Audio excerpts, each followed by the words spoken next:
Yeah. No, not at all. They canceled that. Yeah, I know. Yeah, I know. But it's just amazing to me. What did you think was going to happen?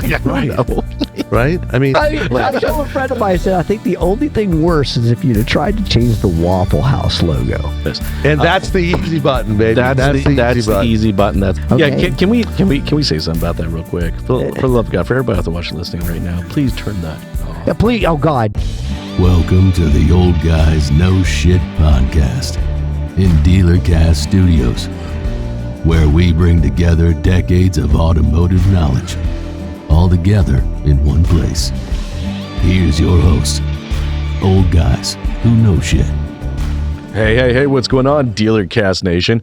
I am Jason Harris. And I'm Rob Mudd. And I'm Larry Bruce. And this is the Old Guys That Know Shit podcast. Let's talk about Cracker Barrel. Let's talk about Cracker Barrel. We're going to go right into it. Here we go. Why not? Let's get after it. I'm sorry. You don't actually have an agenda here. You know, there's actually this is the Melee show. Yes. This is the ADD show. Just shout it out. Yeah. Cracker Barrel. Yes, we're gonna have Democrats.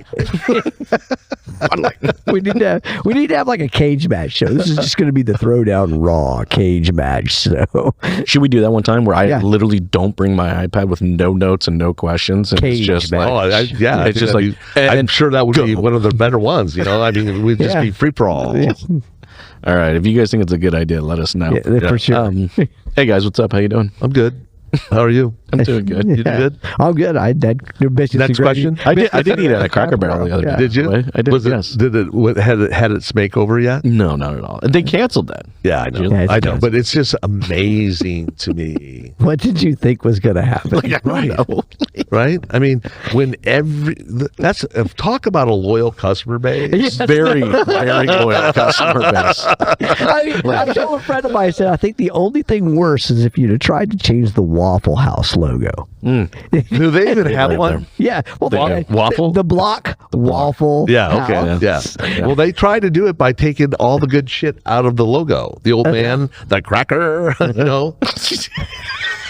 They took the cracker out of Cracker. Right? I mean, what the Barrel. Okay, so on today's podcast, well, I mean, but that's how silly this whole thing No, I was, know it. right? No, and you're not- someone Rob hasn't figured it out yet. thought it was a good idea. Huh? Keep thinking about it. The cracker. The cracker, yeah. The white guy. The white guy. Yeah. no, we got White the joke. guy cracker. the Yeah, I joke. get it. I totally get it. Larry's reliving the joke for the second time. I love it so much. God, people are turning us off in their cars right now. Well, I mean, that's not funny. I mean, Larry thinks, I mean, I get it. It's funny once, but not funny over and over again. Sure it is. He's gonna go home tonight and like say it in the car and just like crack up the laughing. cracker out of Cracker. That's like taking the crack out of the pipe. It doesn't work as well. That's good. Not queerly, not nearly as effective. Not like I would. Oh, but, my God. So, all right, today's. So, hey, for everybody out there watching, and listening, thank you for taking the time to come join us today. We really appreciate it. On here. Yeah, If you made it past the 3.5 minute cracker joke, thank you for staying in there with us. Today we're It only gets better. Yes, exactly. It's all uphill from me. It's all downhill from here. It's all downhill. No, guys, look, we get to talk about AI, which is around here in this place is like one of our favorite topics to talk about. But We are AI. We're not real. This actually isn't happening right now. I think Rob is on the golf course. Right, I that's think right. Larry's in an Uber somewhere. Yes. And Jason's in his slate. Yeah, I'm. He's driving around a slate right now. And he's on mile 300 or 192. Yeah, I'm looking for energy. I need to find a solar I panel. gotta find I'm at the charging station now. All right, guys, here we go. From vanity to value, making AI work for your dealership. Look, this is a buzzword, but I know we're going to get very operational today. So let's get into this. How can AI move from a buzzword, all right, to a business booster? Let's break that kind of into the three different areas: sales, service, and marketing. Larry, I'll start with you. What are your thoughts here, man? Well, okay, so AI today is, everybody talks about what it can do. let's talk about what it does do. Right? What it should do. Not even should do. What does it do? Well, yes, it can create a message for you, and it can clean up a message for you, and it does do these things. It does do these things right now. Okay. Yeah, I think AI, for us anyway, for the way I've seen it, is that it helps out operationally more than it helps out customer service wise. Everybody has a car dealership's not a complicated organization. Every sales organization wants their salespeople to follow up. Yeah. Every sales organization wants their salespeople to follow up genuinely with information about the product or what could help the customer take that next step, right? They don't want to do it with templates. They don't want to do it with a cadence. They want to do it based upon a genuine behavior, maybe if they could, right? It does do this today. It also does help you understand you can ask if it's set up right. You can ask questions of your data and get insights of your data, as long as it's set up right. I've not seen very many, if any, that are set up right to do that. I think that's what we're going to see over the next couple of years. I think we're going to see. You will. It's here today. It's here now, but it's here today. But I mean, I think that the dealer body itself, if you're doing business with an AI company that's talking about that, and they're going to expose your data directly to an LLM, run. Don't do that. Run as fast as you can, as far as you can. Danger. That your data can never be directly exposed to an LLM. And that's why you need to have an AI policy in your dealership. Any of your guys are online. Yeah, because you don't want your sales guy taking a downloaded list out of your CRM and throwing it up in a chat GPT. Let's talk about that, because there are closed off LLMs, then you have to pay for it. Yeah. So there are a lot. You're right, to your point. There's a lot of vendors out there that are not doing that. They're using the open version. I can't imagine. And I am dumbfounded to see how much dealer information is being thrown into these open solutions and they're not, because it's costly. It's expensive to run a closed off LLM. Well, I mean, you're not going to create your own LLM. Yeah. Well, there are guys that are trying that. Dealers? Not dealers. Other vendors. Other vendors. And you don't have to close off the LLM. You just don't want to give it your customer data, their contact data. Giving somebody, asking somebody for here's worse than giving your inventory to third-party aggregators. Yeah. But, putting together some behavioral traits of a person, and asking an LLM, here's all the data I have on this person. Can you give me back a message? But you can do that with an open LLM, and that's if there are vendors out doing that, that is a breach of PII. Dude, it's happening all the time. It's happening all the time right now. Yeah. I'm telling you right now. It's everywhere. I take at least 2 demos a week from new companies, because it's just, hey, if I'm going to be a consultant, I need to know everybody and anybody there that's out there. Yeah. You would be blown away. Unbelievable. How often that's happening right now. Wow. Yeah. So, and that's the scary thing. Getting back to ethics on the last conversation that we had. Anybody can get in this game and say they're an AI, whatever. And, that's the problem.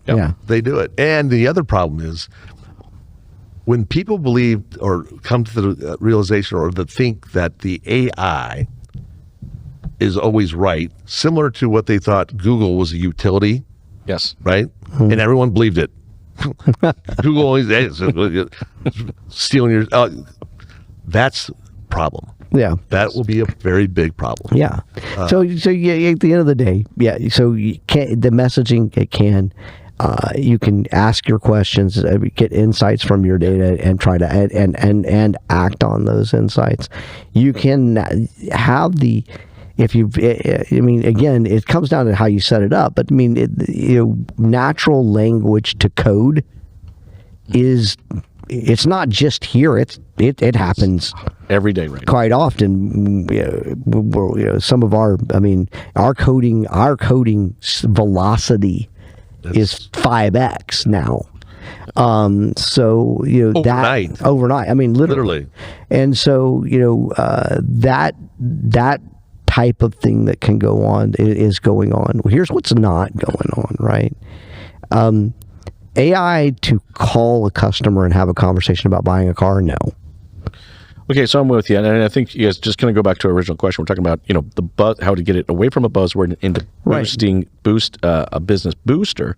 I think you've hit two things that I think are real important for everybody out there watching, listening right now to really get it. So we've talked about boosting insights. All right, that's a great place for it to be, and then communication to a degree prior to the deal. Yes, and this can be broken both in sales, service, and in marketing.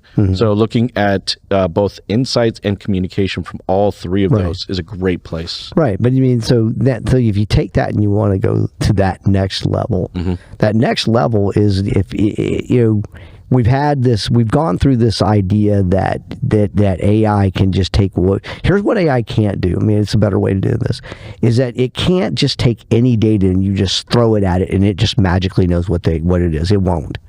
It's not going to work. Okay. I mean, we've gone through the fight that AI needs data. I think everybody now understands AI needs data. Data's first, and then AI. Yeah, right. We were at a time for a while there. I was back and forth with a few people on various social platforms.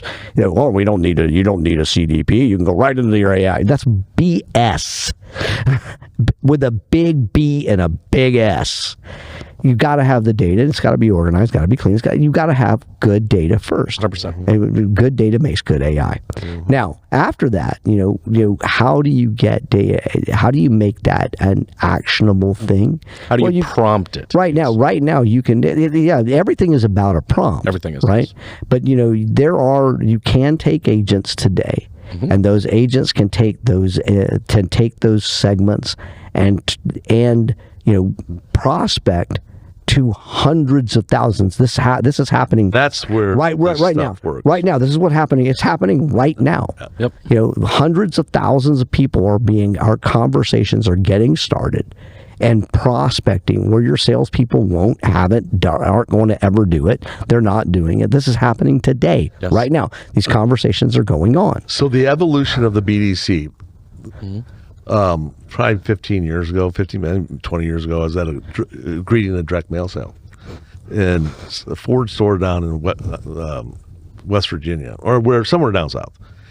And it was a Saturday. I'm in there and bullshitting with the guys, and there's one guy that has busy, and he has these two gals that have desks. Yep. And one of the guys says, "See that guy? He sells 50 cars a month." I'm like, "What?" "Yeah, he sells 50 cars a month." How the hell does he do that? See those two gals? Yep. They do all his work. Well, they do all the communication, the follow-up, right? The birthdays, all the tickler files. That's the humans right there. Okay.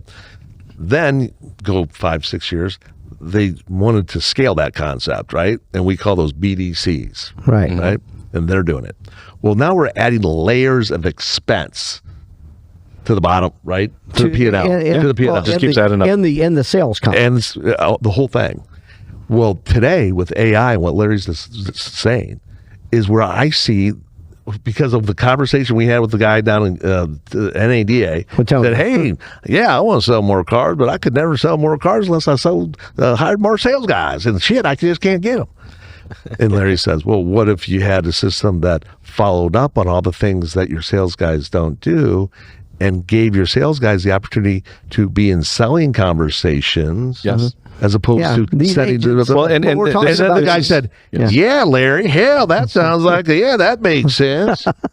Well, the agents are a force multiplier, right? The agents Does that make sense? No. That's the evolution. And in fact, that was really our next question was, what real world examples show AI increasing efficiency or customer satisfaction in a dealership? And when I read the word satisfaction, for me, I instantly went to this project that we did a few years back where we did this obscenely large audit of Google reviews against dealers across the country, right? And I was a part of this project. It wasn't my project. I was part of this project, and almost like the pattern was like the most obvious thing in the world. What broke an experience and made an experience, that satisfaction was in the communication. Yeah. Mm-hmm. It was either a total lack of it, or it was just really good, and that's how the customer was explaining the good or bad experience that they had. So let's keep on that. Let's keep on that. Give me another real world example that shows AI increasing efficiency or customer satisfaction. Well, I mean, increasing, again, going back to increasing efficiency. I mean, if you're looking at the dealership today and you're realizing that if you track every single lead, every single call, every single floor up, every single chat session, or what goes on in your optimal website. Word if you are digitally tracking every one of these things, you're going to find something that's going to first piss you off. Yep. And that is, you have the number of opportunities you thought you had, or 5x the number of opportunities you actually have. You thought you had a 23% close ratio, it's really 7. Yeah.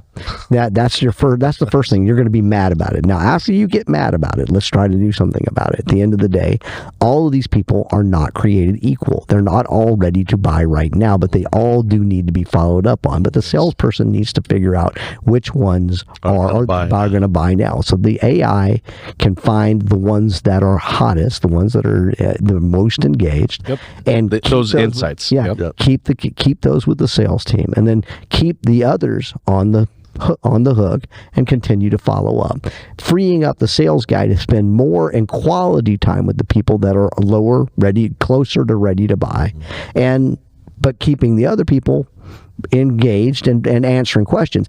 It's not a cadence thing. It's not a templated thing. I'm not going to send this email template on the day 7. That's crap. Okay. Yeah, can we say something about that real quick? For the love of God, for everybody out there watching, listening right now, please turn that shit off. Please, oh God, yes. Just stop. Just stop. Like, nobody likes it. Nobody responds to it. Yeah, but all the guys pushing it. These workflows that you're setting up in Vin, just please turn them off. Yeah, turn them off. Put a bullet in it. It's over. That deal never was even a thing. It's a thing to get you to buy it. Yeah.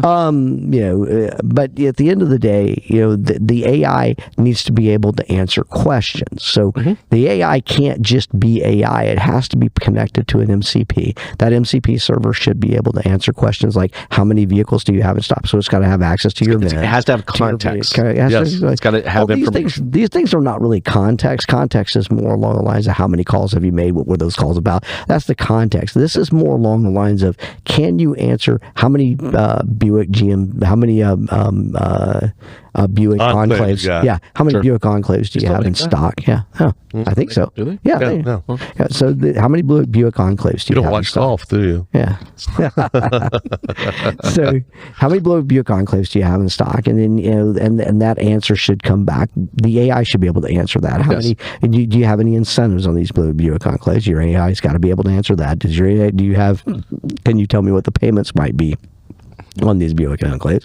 Your AI's got to be able to. Your AI's got to have conversation. It can't just be a message sent out and that's it. It's an unfortunate, and I'm glad you bring this up. And I think for everybody out there watching, listening now, you really need to take note of what Larry just said here, because we're seeing this happen right now in our industry, where there's a lot of people that are claiming there's an AI, when in reality they're just automated messages, like what you just said. An AI needs to be able to hold and have a conversation. Right. They're not behavioral. They're on a cadence. Well, they're on a combination of a cadence with this then. Yes. If a customer asks this, I'll answer it this way. If they ask this, I'll answer this. That's early. That's a form of AI, and it's very early. But I mean, we're way past that, right? But a lot of these email engines aren't. I mean, that's their product, that's true, right? And that's what they do, and that's what they sell, and that's what dealers get. So that's more like a keyword-based decision tree. That's old. That's that's like the old Conversica. Yeah, which, by the way, when that came out, guys, it worked. Strong. It worked. I had it at my dealership, and it worked. Yeah, it wasn't Conversica at that time. It was Ava. Yes. Oh gosh, I remember Ava. Yeah. Remember the logo? Yeah. Boy, that was inappropriate. Yeah. So that was the old Ava, and that was keyword based decisioning, and now we're way past that. Yes. Way past that. AI should be able to answer all these questions and have these low level the important communications. piece. You got to make sure that you know how your AI agent was trained. Yeah. You actually got to know a little bit. Right, Yeah. you got to know a little bit, and that because that's what you're emulating is the answers that your sales guy should give back to the guy who wants to buy a car. Yeah, and then the AI. Then finally, that same AI to continue that deficiency has to understand when it's time to hand off to a salesperson. Okay, so I'm glad you brought that up because it's literally one of my next questions. Right? Is like, and I call it the dance. And I think every single vendor out there's got a wildly different approach to this. All right, but how do we ensure that the AI is still in a supportive role, not an override or take over role, so that the human team is still front and center? What are your guys' thoughts on that? Well, my thought is that I want to listen to Larry and see what he said because I think that his answer is going to be the same as mine. Yeah, probably. I mean, the AI has, when the more engagement you have, the more likely they are to be closer to the buy. So that's going to help you understand. There's a lot of factors that go into that, but that's one of the probably bigger factors is that the AI is having a lot of conversation. Maybe I need to get a salesperson involved. The questions it can't answer. If it can't answer the question, it's got to go get a salesperson because the question has to be answered. Well, I think you also have to define what channel is the AI going to be working on. And you're not having, this isn't a phone conversation. No, this is a text conversation or an email conversation. That's where most of them are sitting right now. Yeah, right. They're not. Yeah, the AI's not ready. AI's not ready for the phone. It's arguable. People say talk about that. That's silly. Don't let say. I've seen, of course, online like chat on the website. I've seen Facebook Messenger. I've seen a handful of other places, but I would say majority of it all is happening still in email. Yeah, I mean, don't have AI call your customer unless it's to call them to confirm an appointment or call them to confirm a service appointment or sales appointment. That's totally fine and expected. Yes, actually, agree. But outside of that, no. I mean, it doesn't. Nobody wants to have a conversation even about the incentives that are on the car. They don't. Don't let these guys convince you they do. They don't. Nobody wants to have a ear-to-ear conversation with an AI. They don't.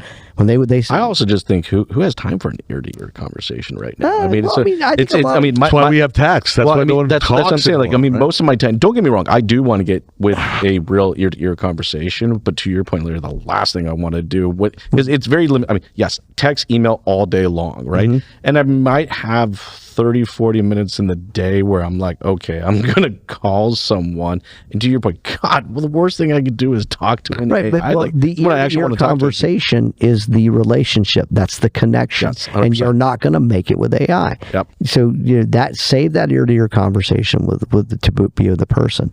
And then, finally, that AI agent then continues the communication that you're talking about. Hey, we've got this event coming up. We've got this great stuff coming. It takes over all of that information. Well, it also takes over for data sets, right? So you're going to have a different agent for a CRM data, for DMS data.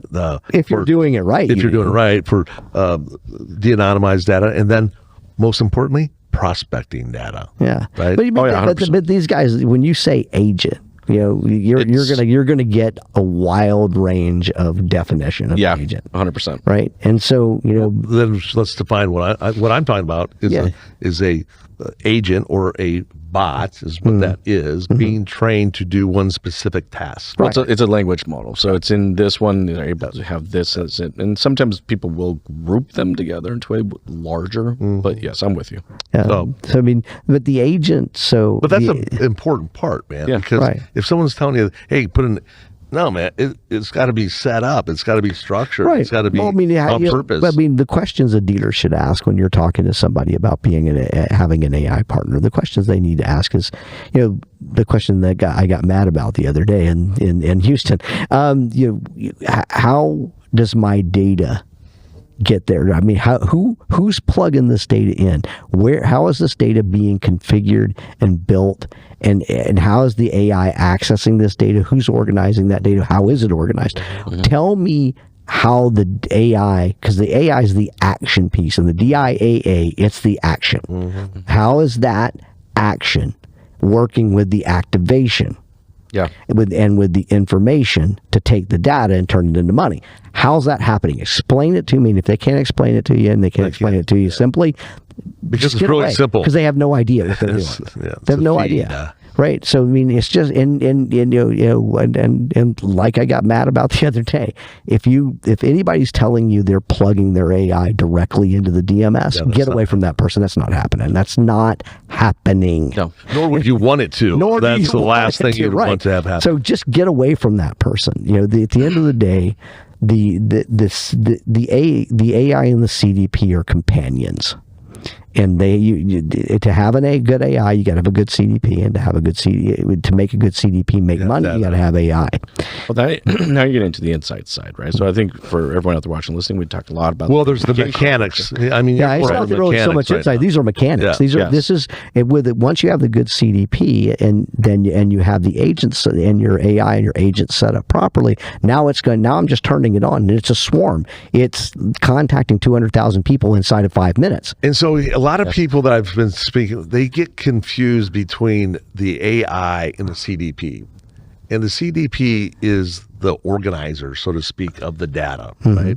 It's the list. It's the list. Well, and that's the way it should be. Unfortunately, we've had many variations of what that's defined. I'm with you. I'm following. So that's in a program, right? We're storing it somewhere. We have then we can access it, and we've segmentized it. We know what those people, those names were doing, or we've transacted with them, or they've called us and we got to receive.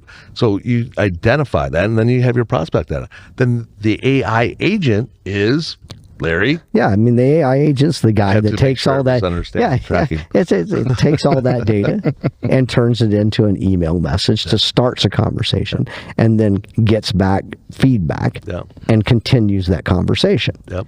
And that's two agents. It's not two even agents. one. Two agents, but you're not paying for two people. No. Right?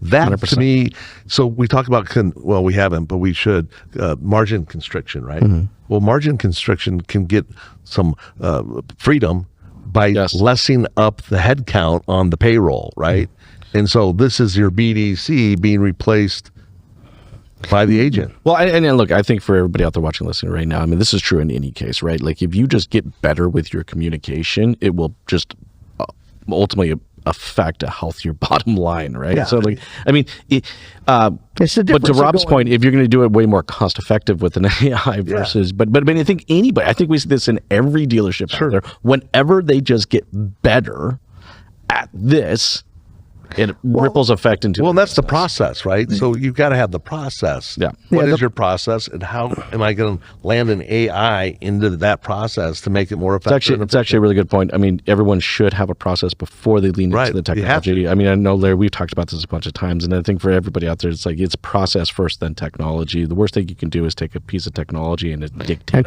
try to have it be your process. Right, 100%. Right. The technology should serve the enterprise. The enterprise should never have to serve the technology.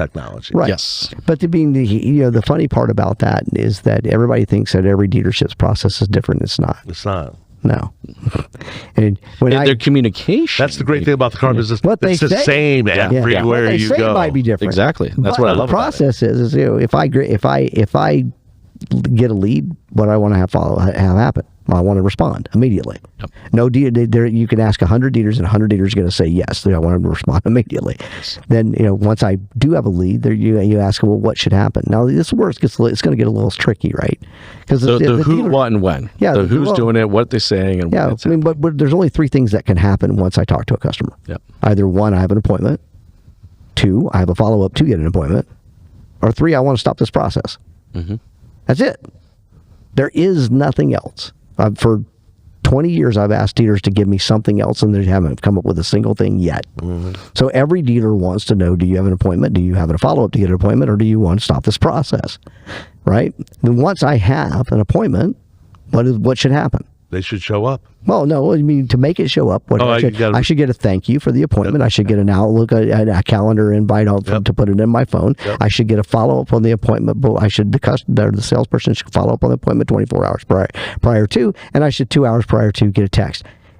Does the salesperson have to do that? No.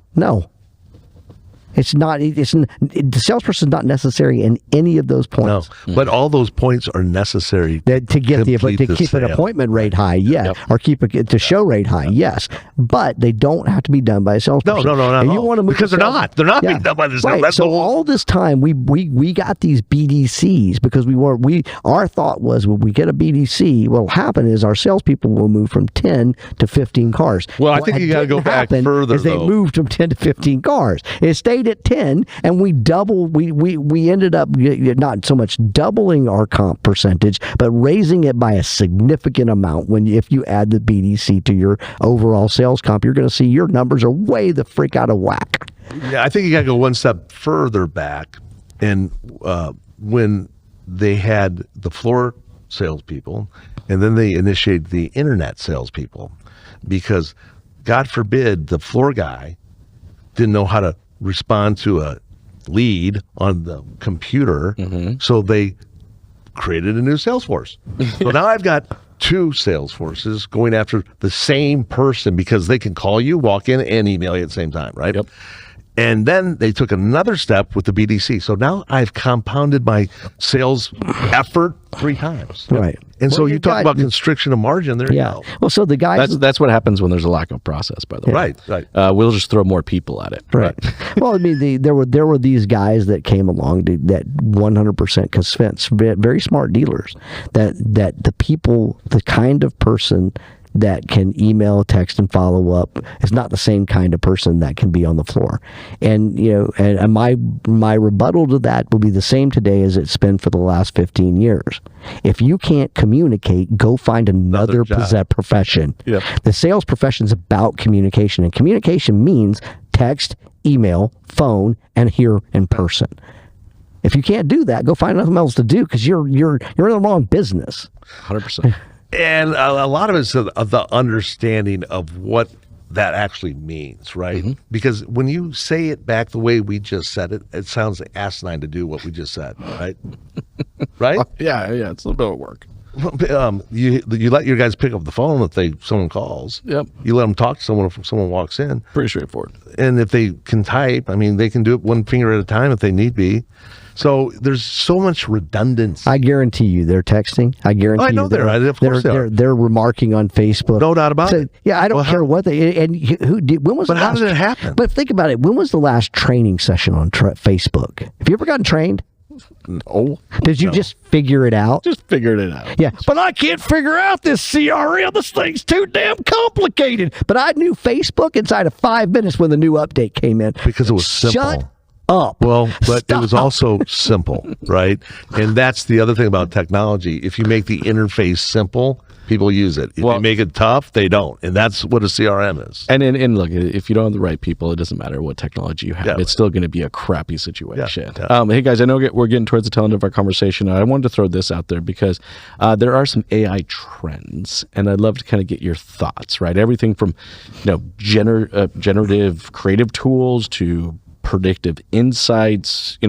What should dealers adopt now versus what should they wait? Go. So here's a everyday example that is true. Is if I've got an AI application, what do I want to do with programmatic advertising? Because programmatic advertising, by the way, everyone, is stuff people haven't bought. It's remnant advertising. So what a great use of AI would be to A/B test your content that you put out on the web. You're creative, right? Yeah. Right? Would you? I mean, that would be a great real life example. Yeah, I mean, you can. We do. Right. You do. That's what I said. have AI. For example, as long as you set it, as long as you know what you're doing. Right. Exactly. You have to know what you're doing. AI doesn't know. You can't go tell AI, "Hey, split test this," and it knows what to do. No, it won't. No. But if you say, "Okay, I'm going to give a simple example. My open rate is low." Okay. I need to split test my subject line. Yes, that's easy. Yeah. Or your list. Now, yeah. And see which email you're sending it to. Right. But it might generally it's going to be your subject line. Isn't your subject line? Something's wrong with your subject line. So AI can go take your current subject line, and we do take your current subject line, create 3 variations of that current subject line, and split test through those 3 variations. Once it gets to a winner there, take that subject line, create 3 more, and keep going until you get to excellent. I mean, the litmus test is the litmus test is excellent. If I am at a normal open rate of 20%. And excellent, and that if that's my baseline, excellent's going to be about 5% ahead of that. I'm 25%. Okay, you keep going. You're good here. You fall below 25%, start split testing. If I'm below it, start split testing. So if I'm at good or poor, I'm split testing. And if I'm excellent, I'm not split testing. And then all AI is doing is continuously generating open or subject lines until it finds the one the customer goes, huh, I think I'll open that. Yeah, and the dealer's not going to do this, right? No. He's not going to do it. But the dealer can and should be the one that makes the decision on who they're going to hire and know the process that someone's got to talk about and take you through in order to know that you got the right people that know what they're talking about. Right. Well, and that's where I look at from AI trends is on that predictive insight, right? Yeah, I mean, I remember getting my yearly strategies or sometimes my quarterly strategies together, and just the sheer amount of reports that I would look through, different data sets I would consume, just so that I could come to a better than a gut feeling. Yeah, but better than a gut feeling conclusion, but some type of data driven conclusion. It was astronomical. Tough. Right? It was really, really hard. I mean, I'm looking at sales trends, service trends, inventory levels. I'm looking at all this stuff, right? Yeah. And this is where I get excited, because I can see this is where, and I think for dealers out there watching, listening right now, if should you be adopting this now? Yes, you should be looking at some companies that are offering predictive 100%. Go get a ChatGPT account. Start playing with it today. Start playing around with it today. You're not going to, I think you guys told me about this guy who's taking a Purdue class on AI. Yeah. Don't do that. Oh my God. Just go do AI.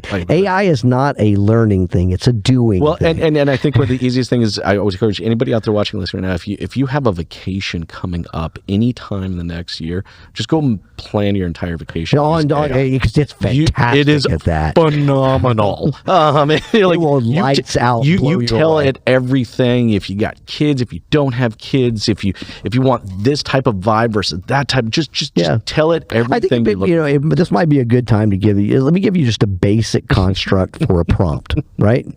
There's a basic construct. Role. Who are you? Who do you want ChatGPT to act as? Yes. Then task. What do you want me to do? Then outcome. What are you expecting to get from this? 3 things. When you go to prompt to ChatGPT, tell it who you want it to be, tell it what you want it to do, and what you expect to get from it. And you'll get better. And you'll get better results from it, from AI. And that's what you should do with every one of your sales guys too. This is how simple this stuff is, right? Yeah, if you just go to your sales guy and say, "Hey, look, you're a sales guy. You're a professional sales guy. I need to go prompt my sales team." Right. I mean, it's the same damn thing. Dude. It's the same. You got to train it. Yeah. Right? It is the exact same thing. It is. And that's the easy button, baby. That's the easy button. That's the easy button. But lean into it, guys. Lean into it. It will do amazing things for your operations, both on sales, the service, and the marketing side. Hey, look, I know we're at the tail end of our time today. Guys, thanks so much. This has been a lot of fun. I love this conversation. And I'm sure this will come up again. This topic will definitely come up again in other episodes. For everybody out there watching and listening right now, we appreciate you. One of the biggest compliments you can give us as content creators is to share the show. It means so much to us when you share the show. So if you got a manager or a colleague or a friend that needs to see some part of today's conversation, share that show. It means a lot. Hey, if you like this content and you'd love to see more DealerCast content, hey Rob, where can they see more DealerCast content? The DealerCast.com. There you How'd go. I do? Did I do it right? Yeah, Did I that's do it right? dun, dun. Boom, boom, boom. The DealerCast.com. And we'd love to get your guys' thoughts on maybe new content you'd like us to record, or if we should just all dress up in our favorite Star Wars character and do a podcast. Hey, whatever it is, we'd love to get Or your any favorite ideas. orange guy Or your favorite orange guy. would be Jason. Well, just all wear orange one day. That would really mess with people's Hey, heads. could we do like? I wonder if we could do orange face. Is that like I like black Well, face? that's I like orange face. I've never heard do that conflict before. Let's find out. Can we I do guess it? it's a possibility. Hey, again, thank you so much for everybody out there watching and listening. We appreciate you. You guys have an amazing day. Take care, Thanks guys. for tuning in to the Old Guys Know Shit podcast with your host, Old Guys Who Know Shit. Remember to like, comment, and subscribe. Happy podcasting.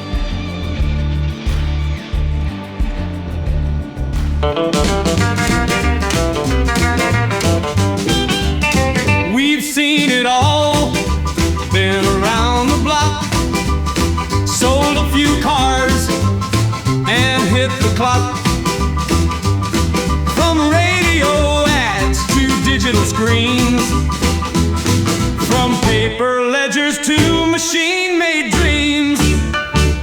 We're the old guys that know shit, know shit, know shit. We watch the business change bit by bit.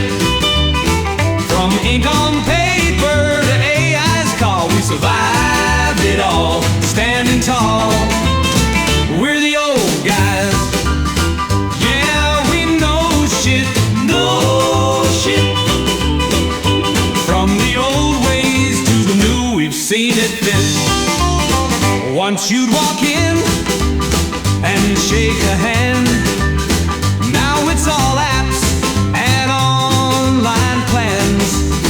We traded flyers for digital ads, and social media made us all go mad. We're the old guys that know shit, know shit, know shit. From the old ways to the new, we've seen it fit. Once you walk in and shake a hand, now it's all apps and online plans. We traded flyers for digital ads, and social media made us all go mad. We're the old guys that know shit, know shit, know shit. We watch the business change bit by bit. From ink on paper to AI's call, we survived it all, standing tall. We're the old guys. Yeah, we know shit, know shit. From the old ways to the new, we've seen it fit. From car lots crowded with paper trails to platforms that never fail. We've learned the ropes, we've set the pace, and now we're surfing the digital space. We're the old guys that know shit, know shit, know shit. We watch the business change bit by bit. From ink on paper to AI's call, we survived it all, standing tall. We're the old guys that know shit, still alive, still alive, still alive, still alive. So if you're a dealer, new or old, take a seat, let the stories unfold. We've got the wisdom, we've got the drive. The old guys that know shit, still alive.